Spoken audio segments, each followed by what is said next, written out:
Welcome back to What Do You Know with Nick and Devin. I'm Nick. And I'm Devin. Yeah, I was going to say, oh boy. Oh boy. So when this comes out, we will have just crossed into 2024. Wow. What are your New Year's resolutions? Oh, dude. Yeah, come on. I What don't you got? know. Last year, my New Year's resolution, and it was the only New Year's resolution I've ever made, was to design. Yep, and I'm doing it every day. No, it was to design and get design a tattoo for myself, and then get that inked on me. And have you done that yet? Yeah, I did. Yeah. I did it like a month and a half into the new year. You're like, well, resolution done. Exactly. It was great. Are you going to do that again this year? No, I've already done it. So what are you going to do? I don't know. What's your resolution? Decide right now. No. I hate New Year's resolutions. Do you do any goal setting? Do you reflect on the previous year and into the next? No. Do you set out like crystals? Do I set out crystals? Yeah, I feel like you're a big crystal guy. I'm not a big crystal guy. But like you like crystals are nice. They're nice. They're pretty. Yeah. But you don't like the meanings behind the crystals. Not particular. Okay. They're fine. You have no opinion towards them. No. Okay, that's fair. Mm-hmm. There's down the street. There's a crystal and rock shop called Hi Ho Crystals and rocks. And rocks.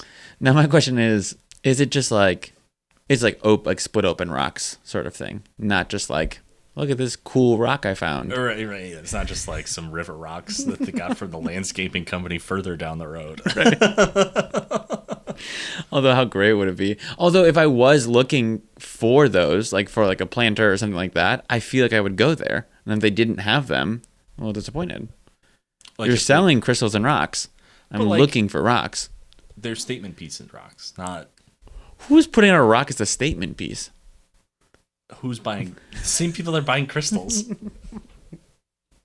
This is my really cool statement piece rock. It sits on a pillar and it's lit. Yeah, you put it like on like a shelf or your bookshelf. Oh, for like decor. Yeah, sure. No. I'm not into that decor. Well. Sorry. I brought it up too. You did, and you're judging me. So I like that you're defending what I brought up. Amazing. So you got nothing. No. What about you? No. All right, so let me tell you a quick little story. Okay. Where if you're pointing at someone, there are three fingers pointing back at yourself. That is my story. I don't think that's a story. I think it's a statement and maybe a fable. Maybe you should learn from it either way. Done. Okay. Great. You know what? You are so correct. I shouldn't have judged you at this moment. Thank you. That's all I'm asking. Okay, anyway, this has nothing to do with my topic. I was hoping. My topic is about crystals. Just kidding. Crystal meth. Right. Surprise. Have you ever done crystal meth? Just kidding. Okay, so today we're going to dive into a little bit of Chicago history. Oh. Some might say the biggest Chicago lore of all time. Does it have to do with Capone? No. No. What's another one? Keep going. Either of the World's Fair. No. Try again. Third time's a charm. How about I guess that's still technically with Capone. I was going to say the Valentine's Day Massacre. That's with Capone, so we're not going to count it. Right. So, yeah. All right. How about you're wearing a Bears hat, so how about the Bears winning the Super Bowl in '86? No, we're going to stop this now. What do you know about the Great Chicago Fire? Oh, that big one. Okay. The Great. Rebuilt the entire goddamn city. Yeah. What do I know? Well, I of course know like the story, like the storybook version. Sure. Where the cow kicked over the lantern and burned down the barn, burning down the whole city. Right. Ms. O'Leary. Yeah. That's spot on. The only reason why I remember that is because there is a beer brewed by I want to say Spiteful Brewing. Okay. In Chicago, that's like Mrs. O'Leary's chocolate milk or whatever, or something like that, and it's a milk stout. That's awesome. With some like cacao in there and whatnot. That's pretty cool. Yeah, that's fine. Anyway, that's all I know about. That's all you got. I think that's why we also have alleys. is because of the Chicago fire? Because like we were able to rebuild the city, and we implemented alleys to have like cleaner streets. Because like New York is dirty and disgusting because they don't have any alleys. I mean, you're not wrong. What do you call it? Yes, it definitely set kind of urban development and urban planning into a kind of completely different not completely different direction, but it made us really reflect on what it means to build an urban environment and off of this catastrophe, right? Yeah. So let's talk about it. Great. Yay! So I will say I'm gonna talk about like everything that happened. Talk a little bit about the rumors, but the last rumor is a little conspiracy theory, and I think it's kind of fun, and I think like it's actually plausible, kind of. All right, I'm excited. We'll see. You know how I think you'll like it. It's fun. Yeah. Okay. So the Great Chicago Fire happened October 8th through the 10th of 1871. It like raged for days. 8th through 10th. Yeah. Wow, that's crazy. So it killed about 300 people. Ooh. Although an accurate count was near impossible, as some victims of the fire may have drowned, like jumping into the river to kind of escape, or been incinerated, leaving no remains. Right. Yeah. It spread 3.3 square miles, or 2,112 acres of the city. It destroyed about 17,000 structures, leaving about 100,000 people homeless. Wow. Which was about a third of the city's population at the time, which was 324,000 people. Wow. And what year again was this? This was 1871. 1871. Okay. Okay. 73 miles of roads, 120 miles of sidewalks, and 2,000 lampposts were some of the things just completely destroyed by the fire. $220 million in property damage was incurred, which is $5.4 billion today. Ooh, I was going to ask if that was today money or back then. Back then money. Yeah, isn't that crazy? That's about a third of the city's valuation at the time. Wow. At the time, Chicago was experiencing kind of like what added and helped, and we'll go further into this, but at the time, Chicago was experiencing a long period of hot, dry, and windy conditions. We are the Windy City. Have you heard? And so the city was also built heavily out of wood.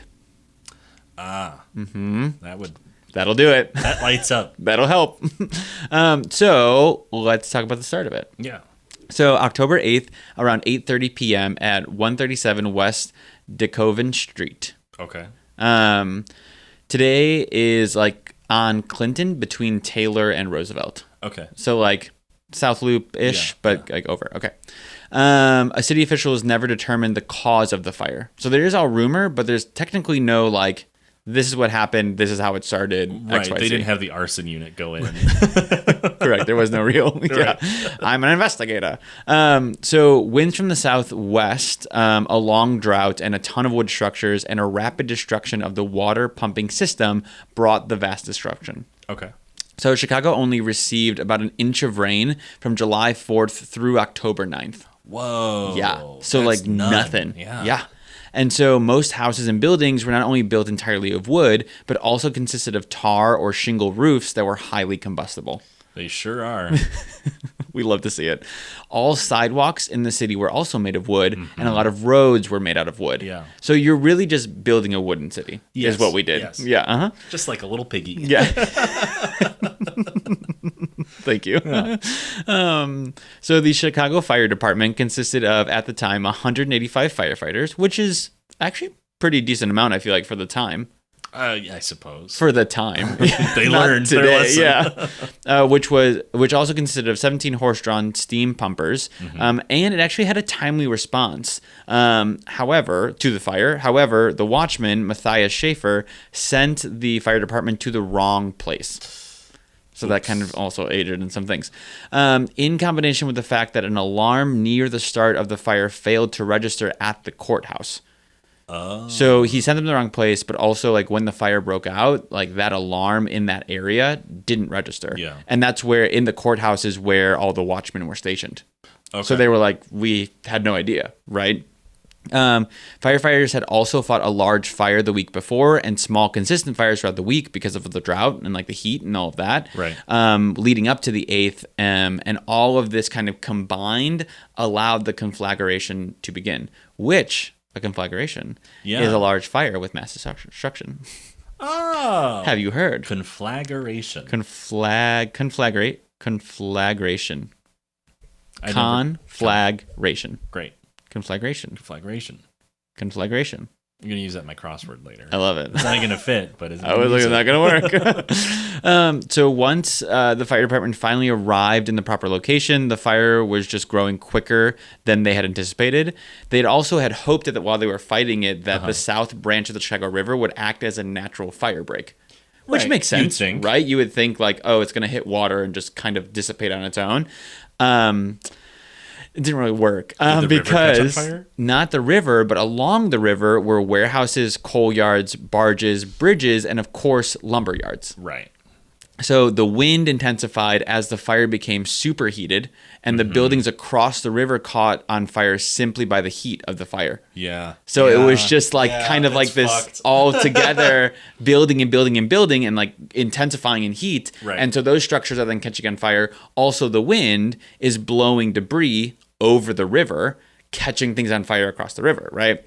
So the fire continued on the wind also blew debris, like I said, which around midnight, the debris landed on the South Side Gasworks building.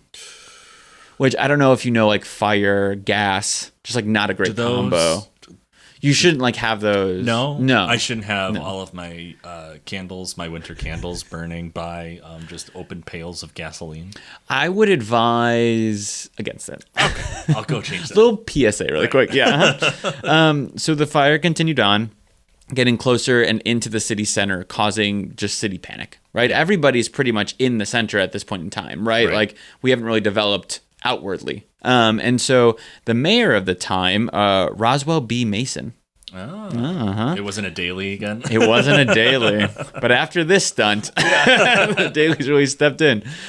Sent for help to nearby towns. But at this point, the courthouse catches on fire and he orders an immediate evacuation. Yeah. So like everything's like too much. He's trying to get help, but he's just like, everyone get the fuck out. Right. Including the release of all prisoners being held in the basement. Which, good. Right. Also, terrifying. Yeah. So at 2:30 a.m., the courthouse collapsed, sending the bell crashing into the ground, which some say could be heard a mile away. Oh, isn't that eerie? Yeah, it's kind of creepy. So the fire is continuing to rage onward, and due to the amount of fire, it created a fire whirl, basically a fire tornado. Like a fire tornado? Yeah, So as overheated air rises, it comes in contact with the cooler air above it and starts to spin. Which, okay, so now you have a fire starting, and then it's getting superheated because of all the coal and gas and lumber. Right. And then other things are starting to collapse. And then because it's so much heat with the tar and the wood and all of that, you have a fire tornado. Like, how do you not think the world is just ending? Like Armageddon is here, right, 1,000%. And so when this happened, the fire whirl threw burning debris so high and far, it eventually was blown across the main branch of the Chicago River and onto a railroad car carrying more wood, kerosene. Kerosene. Oh, Jesus Christ! Oh my God! There are so many like just perfect little steps. That all line up for this to be a disaster. Correct. Wow. We were just, as I was, because like, I think as Chicagoans, we know kind of what happened for the Great Flood. We knew it was like expansive and mass destruction, all these things. But as you get into the details of it, I was like, oh my God. I just kept on being like, oh my God, how does it get worse? And I was like, okay, so like a fire whirl has to be the end of it. And then you're like, oh no, an entire kerosene car caught on fire. Right. I was like, Jesus Christ. But for those of you who aren't familiar with Chicago, so coming from Lake Michigan, which is on the east side of the city, the river kind of cuts through the center of the city and then it branches into a Y. So when we talk about the south branch, it goes towards the south end of the city. But that main stretch coming from Lake Michigan into the city is what the main branch is. Right. So we have the city central, which we call the loop. And then when it jumps over that main branch, now we're getting into the north side of the city, or like making our way from central into north side. Just a little geography visual in your head. So the railroad car carrying kerosene. This allowed the fire to now begin to engulf the north side of the city. Right. Which, again, remember, like everything at this time is city-centric. So, like, yes, it started to go into the north side. There's not a big population up there, but there's still buildings and residential and things like that happening. Exactly. So the fire department continued to battle the fire with support from neighboring towns, but once the fire had jumped the main branch of the Chicago River, a burning piece of timber got lodged in the roof of the city's waterworks, which completely destroyed it within minutes. Oh. And so the city's water mains then went completely dry, Yeah. and Chicago was just helpless. Yeah. Because they can't do anything. They can't get water. You know what I mean? Like, what are you going to do? Just like bucket it out of the river? Like, it's completely, at that point, it's just like, I just have to watch it burn. Right. And so the fire now raged unchecked until it started to burn itself out, because as it kind of spread outward, it had nothing else to kind of take over. All its fuel. Right. And so it started to burn itself out with the sparsely populated areas of the north side, and then the rain starting in the evening of October 9th. So if it hadn't had rained, we just would have let it kept going until it was done. Until all of Illinois is on fire? Yep. Wow. And then the world. So that's the fire. That's how all of that, how it all kind of happened. Like, yes, we make the joke of like, the cow kicked over, whatever, but like it was a shitstorm, like through and through. And to your point, people just thought everything was burning and dying. I mean, how could you not? Right. You had a fire NATO. Everything around you, and then a fire, like insane. So I'm going to talk a little bit about the aftermath of what happened. So Lieutenant General Philip H. Sheridan was placed in charge by the mayor on October 11th after the fire. Part owner of the Tribune at the time and a former Lieutenant Governor, William Bross, with excitement of Sheridan arriving with his troops, states, quote, "Never did deeper emotions of joy overcome me. Thank God, those most dear to me and the city as well are safe." Everyone was just like, this guy's here. He's taking over. Everything's going to be great. Right. Which I don't really get.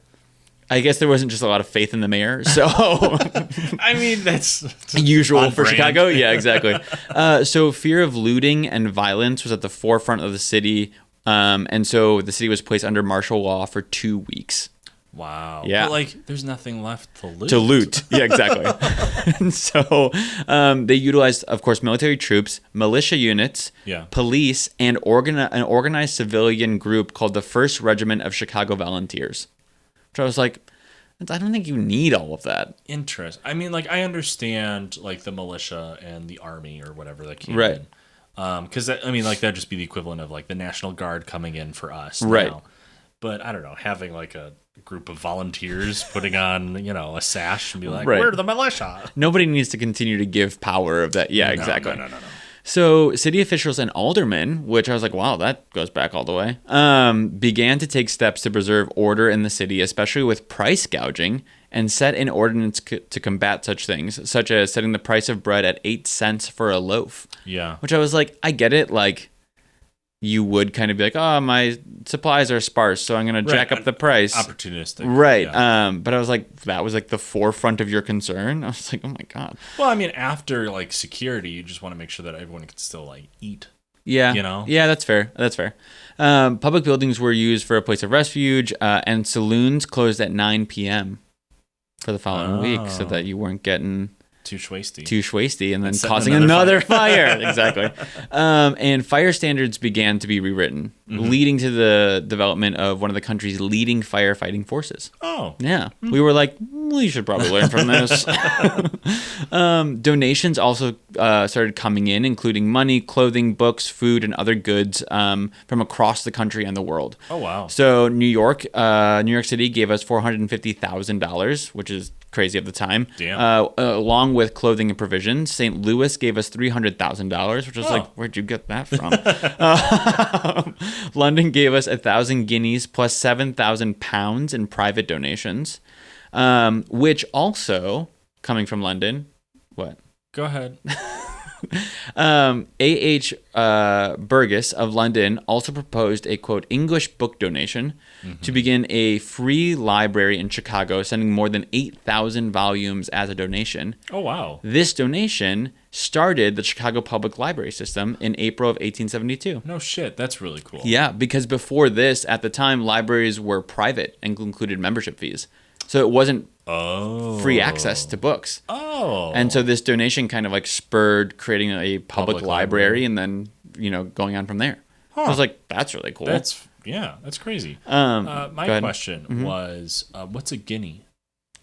A guinea is a unit of currency. Oh, back for... Yeah. Okay. Mm-hmm. All right. Crazy. You thought that, like, people? No. Or like guinea pigs. I don't know. Release the guinea pigs. Yeah, or it was either going to be a bunch of guinea pigs or just a bunch of like pints of Guinness. Like, I don't know. It's like, here you are, you're sad. I don't know. Here's one some half beer. keg is a guinea, Yeah. and they just send 1,000 of those over. They're like, oh, here you go. That'd be funny. Other places, Scotland, Cincinnati, Buffalo, all donated hundreds of thousands of dollars. That's wild. Milwaukee and other nearby cities also sent firefighting equipment. Because they're like, just in case another. I was like, this seems a little... Yeah. Mm-hmm.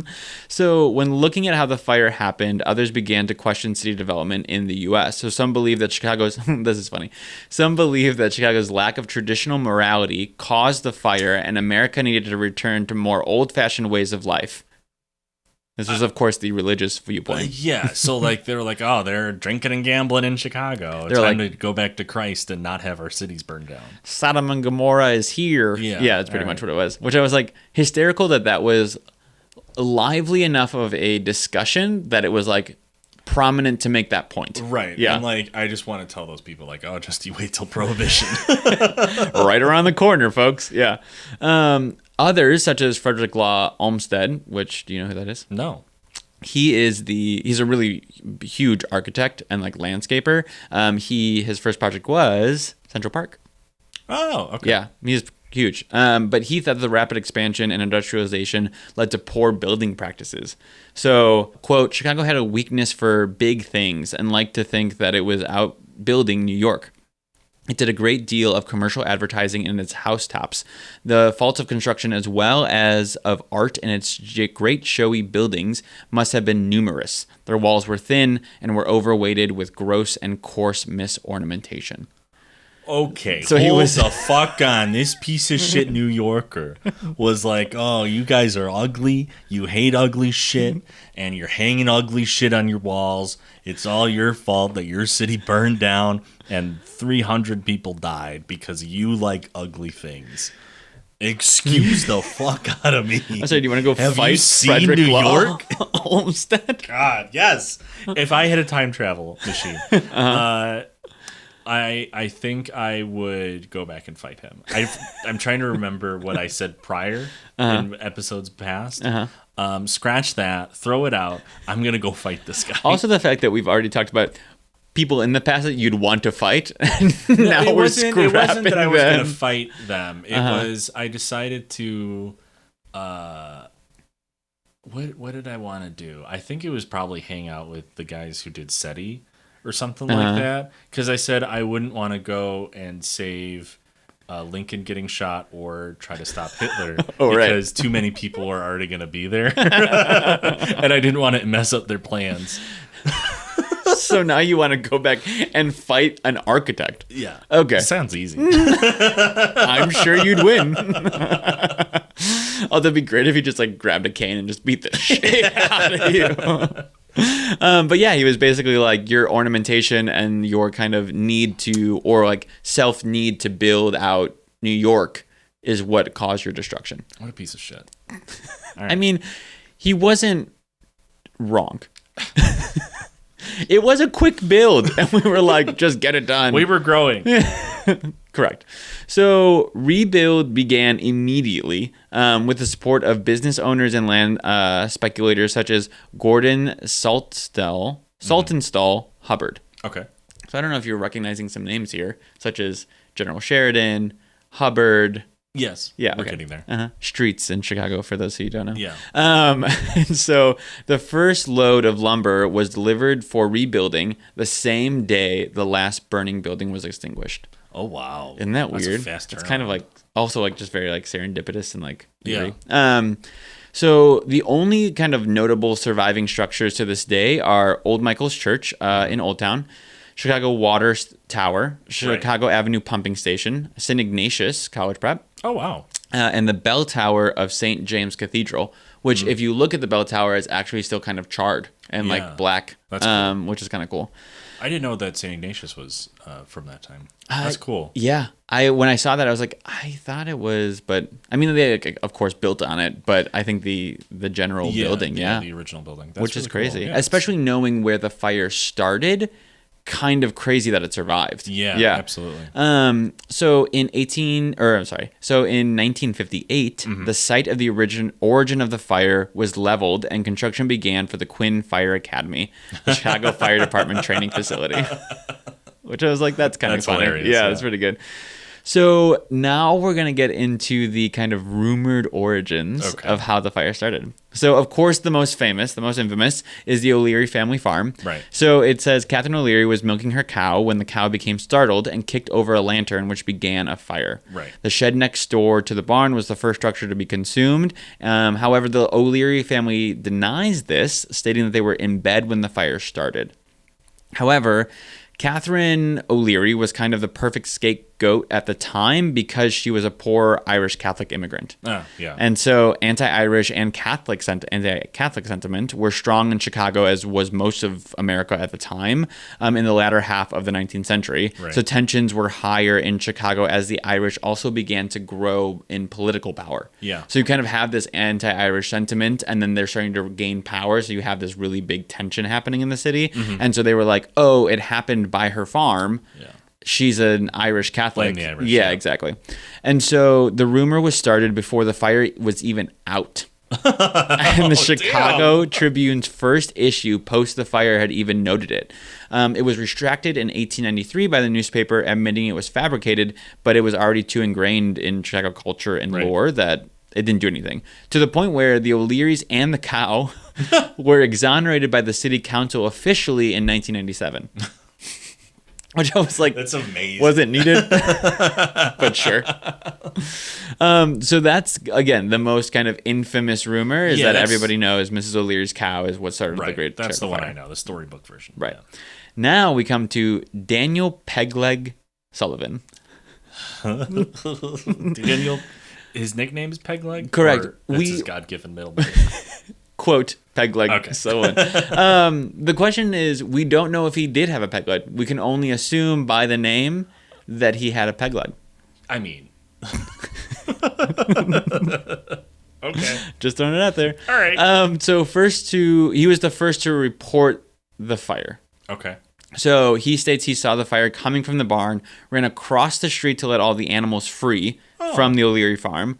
And many believe that he started the fire when he accidentally ignited the hay when he was trying to steal milk from the O'Learys. Oh. Because here's the other thing. Yeah. Why was Mrs. O'Leary milking her cow at 8:30 p.m.? Yeah. Like, you don't do that then. No. That's kind of weird. Right. That's a morning chore. Correct. Thank you. From all of the farming that we've done, we know that cow milking is a morning chore. Which, you're on a farm. You have to rise early. Right. You're probably not awake at 8:30 p.m.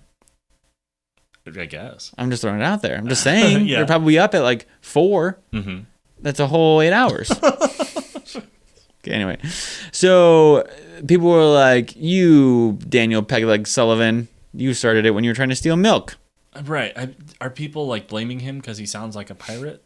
I think people are blaming him because he was like, I'm the one, like kind of like a smelted delta sort of situation. Right. He's like, I saw the fire first, freed all the animals, and they're like, I think you were, because he was pretty poor, and they lived across the street. So they were like, I think you were fucking things up. So that's another theory. Okay.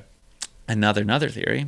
Is this the conspiracy one yet? Not yet. Okay. We're getting there. You let me know. Is the craps game. So Louis M. Cohen claimed in a dedication after his death in 1942 that he was present at the start of the fire. So he had donated. He had kind of come into a lot of money and donated some of the money to Northwestern. And within the dedication after his death, he had kind of like a paper and wrote things, whatever. And within the dedication, he claimed that he was at the start of the fire. Oh. Okay. So he said he was gambling in the O'Leary's barn with one of the O'Leary sons and some neighborhood boys when Catherine O'Leary comes out at about 9 p.m. to chase them away, and they knock over a lantern as they flee.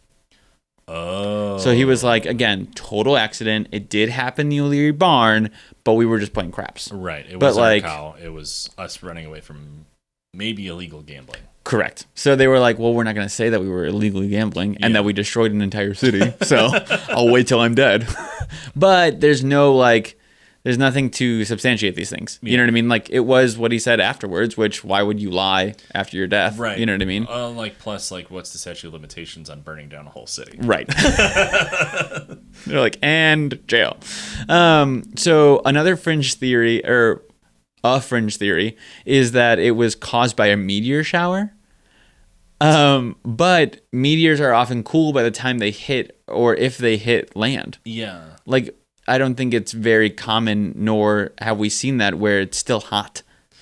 Yeah, and plus, I don't know, I feel like if one was going to be coming down big enough in order for it to be still hot and like cause fire or explosion, you would see the impact crater. Correct. Like, unless it hits like a tank of oil or kerosene or whatever, and the friction between the meteor and the metal tank causes a spark. I don't know. I feel like you'd be able to investigate that. Correct. Again, why it's a fringe theory. Right.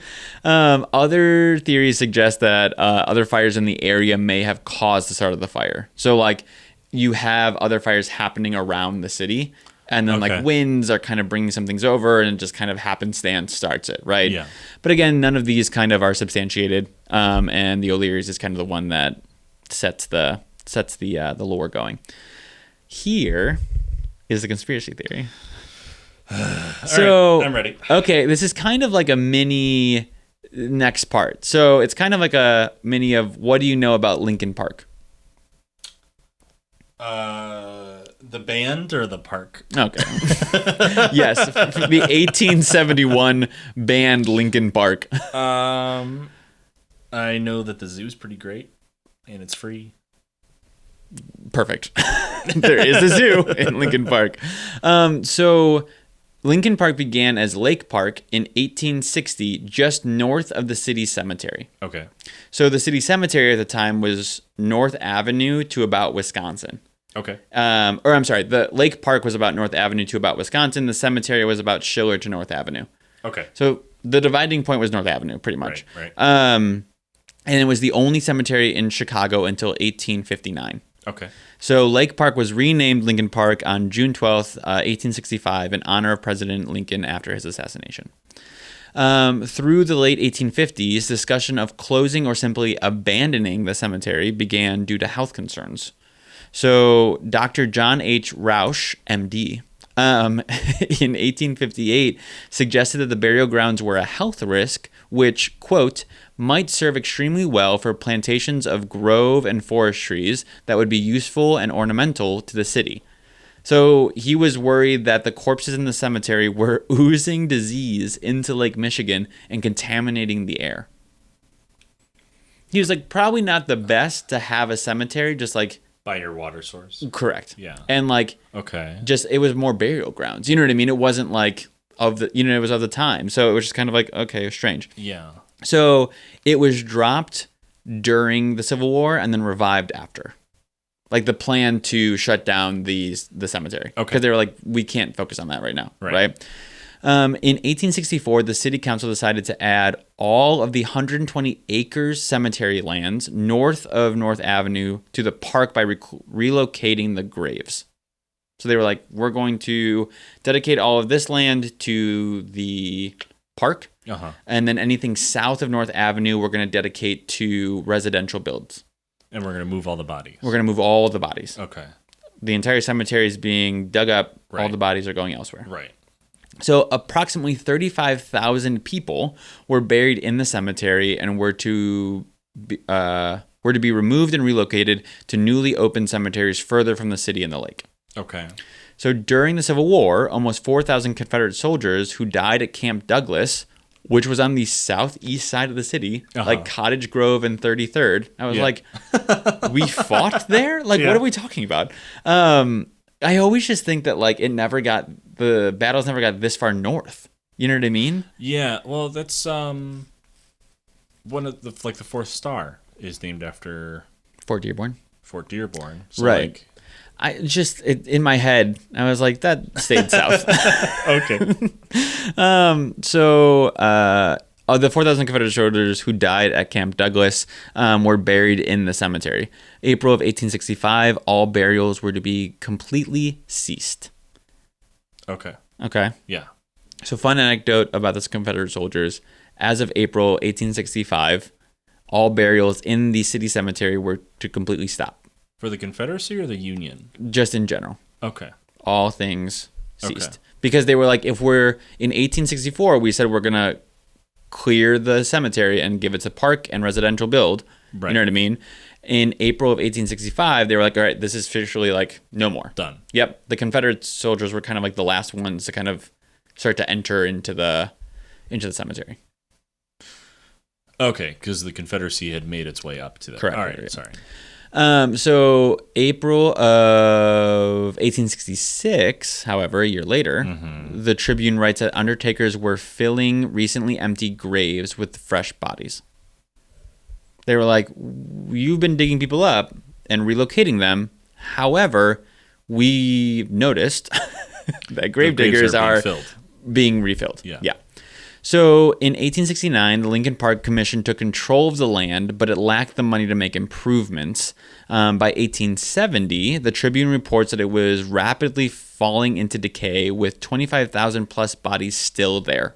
Okay. So within 5 years, they'd only really moved like 10,000 bodies, which is still a lot, but just saying. Right. So the issue is that owners of cemetery lots, because like the cemetery itself is broken into people buying lots for their families and stuff, right? We're not moving bodies, even after the city was like, you need to move the bodies. Yeah. Right? They were like, either like not claiming it, not doing it, whatever, because like that's an expense. You know what I mean? So in April 1871, the city council declared their devotion to protecting the shoreline and constructing Lakeshore Drive. They were like, we're going to do it. But they never mentioned the graves. They were never like, oh, but we still have more graves. So everyone's like, that's kind of weird. Like, yeah, that's great. But like, what are you going to do about the bodies? Right. Like, nobody's saying anything. Right. So, as a reminder, October of 1871, the Great Chicago Fire breaks out and destroyed most of the grave markers due to them being built out of, altogether now, wood. So, I see where this is going. The theory is that the Chicago city officials started the fire to then scorch the cemetery. Yeah. And basically be like, oh no, we can't tell who's who. Looks like we can just like build over the bodies. Either build over the bodies or just kind of like take it upon ourselves to scoop them out. We're not going to wait for anyone anymore. And like that was their way of being able to build this park and residential area, which on one hand could kind of see it. On the other hand, it doesn't quite work because you started it so like you couldn't start it in Lincoln Park, right? Like you couldn't like start it in the cemetery and be like, oh no, how did that happen?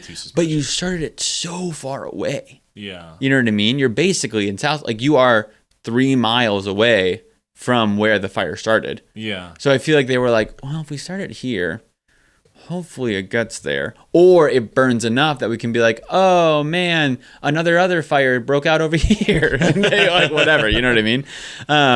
But that's the theory, is that Chicago was like, we're so done with this goddamn cemetery because a couple months earlier they were like, we're going to build this. We're building Lakeshore Drive. We're doing all these things. And then all of a sudden, October, fire breaks out.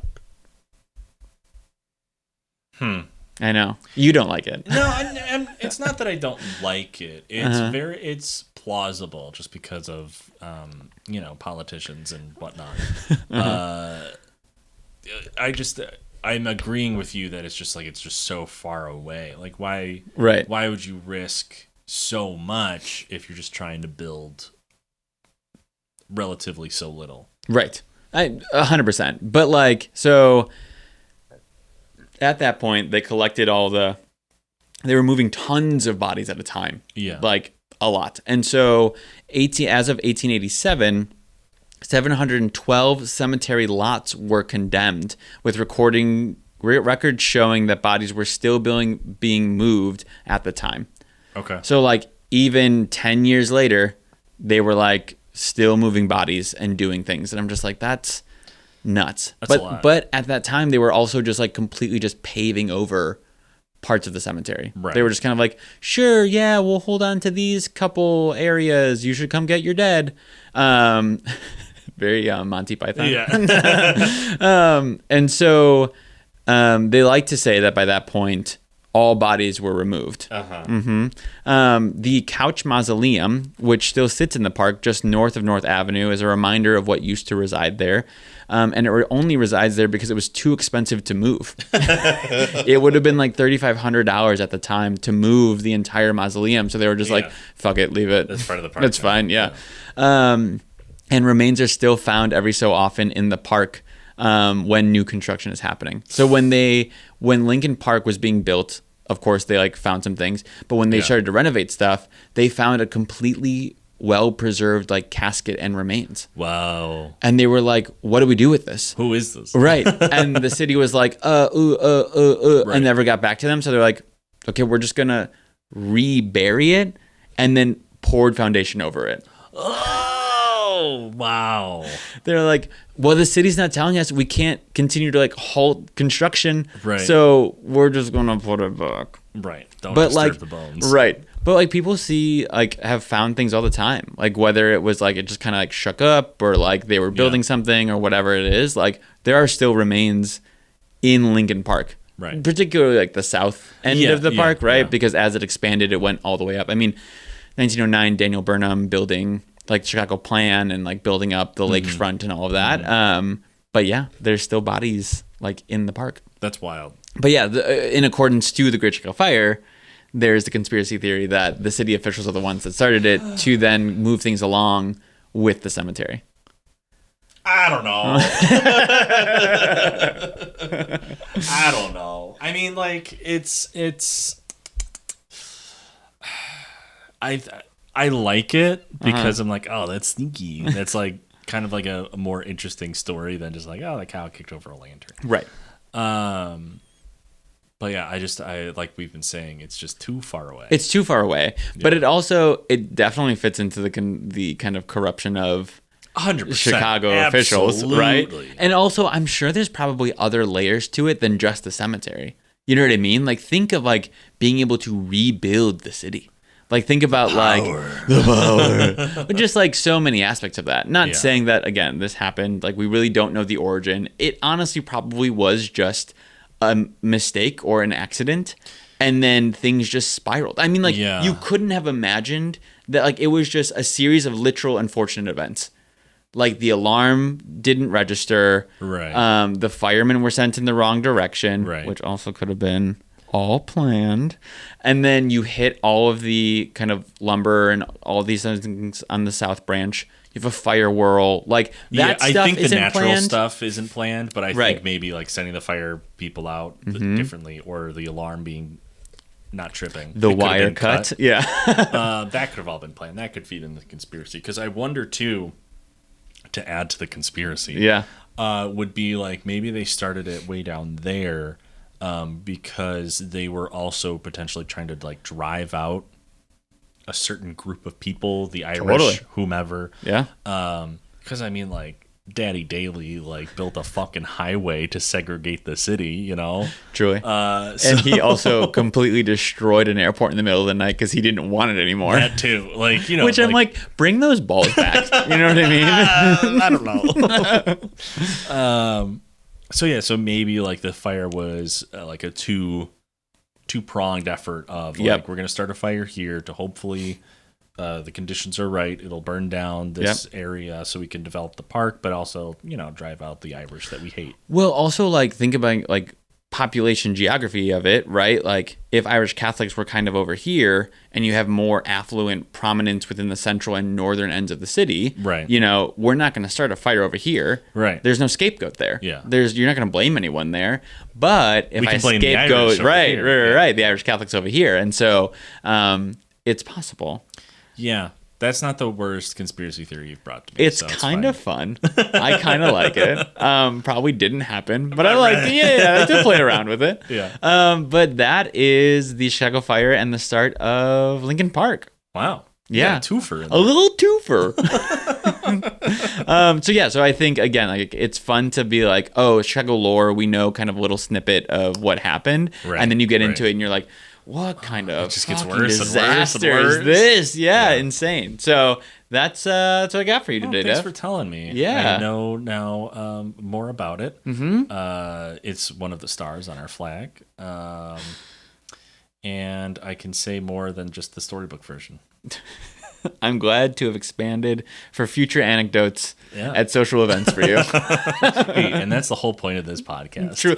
Only for social anecdotes. 1000%. All right, sir. Well, thank you for all your time today. Thank you. Friends, family, folks, you can find us at WDYK_podcast on all forms of social media, Instagram, YouTube, TikTok, and Twitter, or X.